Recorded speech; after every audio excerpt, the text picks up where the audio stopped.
અધ્યાય 22મો વ્રતના નિયમ। મહાજ્ઞાની એવા મહર્ષિ વાલ્મીકીને રાજા ધૃઢધનમાં પૂછે છે, હે મહર્ષિ, હવે મને આ વ્રતના નિયમો વિશે કૃપા કરીને કહો।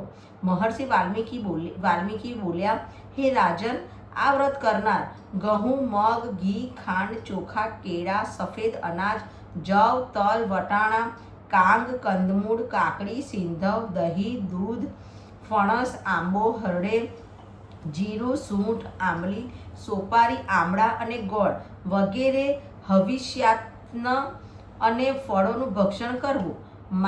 માંસ, મધ, અડદ, રાય, તેલ આદિ પદાર્થોનો ત્યાગ કરવો। પારકું અન્ન ન ખાવું। પર સ્ત્રી સામે નજર ન કરવી અને પરદ્રોહ ન કરવો। તીર્થયાત્રા સિવાય મુસાફરી ન કરવી। વળી દેવ, બ્રાહ્મણ, ગુરુ, ગાય, સ્ત્રી, રાજા, મહાત્મા તથા વ્રત કરનાર ભાવિકની નિંદા ન કરવી। જાયફળ, મસૂર, વાસી અન્ન, બકરી, ગાય કે ભેંસ સિવાય બીજા કોઈનું દૂધ, તાંબાના વાસણમાં રાખેલું દૂધ અને ચામડામાં રાખેલું પાણી એ બધી વસ્તુઓનો ત્યાગ કરવો। ચુસ્તપણે બ્રહ્મચર્ય પાળવું। પાતાળમાં ચોથા પ્રહરે જમવું। રજસ્વલા સ્ત્રી, મ્લેચ્છ, પતિત, નાસ્તિક અને વેદની નિંદા કરનાર સાથે વાત ન કરવી। સૂતકનું બીજી વાર રાંધેલું કે દાઝેલું અન્ન ન ખાવું। કાંદા, લસણ, ગાજર, અળવીના પાન, મૂળા, સરગવો વગેરે વર્જ્ય છે। પતિત પાવન પુરુષોત્તમ પ્રભુની પ્રતિ અર્થે ચંદ્રાયણ આદિ વ્રત કરવા। પાંડવના દિવસો